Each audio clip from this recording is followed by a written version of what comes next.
Hello दगड़ियों। आप लोग तो ये गढ़वाल गीत गए में ना बहुत पुरान छो। तब सासू राज रन छो और सासू बारियों दगड़ी इतना गलत व्यवहार कर छे कि क्या बोल।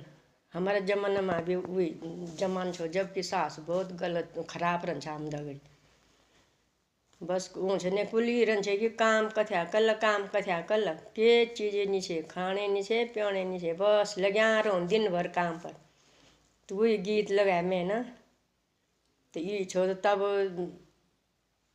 बुआरी गीत लगाया तब सासू तगड़ी कि सासू इन्हीं ना इन्हीं कन भला मुना। तो ये छो दगड़ी हूँ पुराना जमाना में आप लोग जो होला पुराना जमाना हमारा जमाना हूँ तो भी पता बोल कि सासू कथ्या खराब रन छे, बहुत ज़्यादा रन छे, बहुत ही ज़्यादा रन छे। हमेशा सुबह उठूँ छो दगड़ी हूँ और रोटी खाँ छे और बोण जाऊँ छो और बोण फिर घर आऊँ छो बस क्या फिर बोण जाऊँ छो।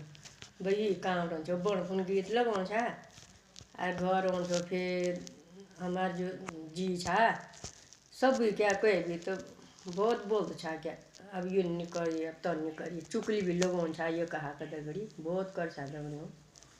पर चलो आज बहुत अच्छे छो, बहुत नई समाज आएगी।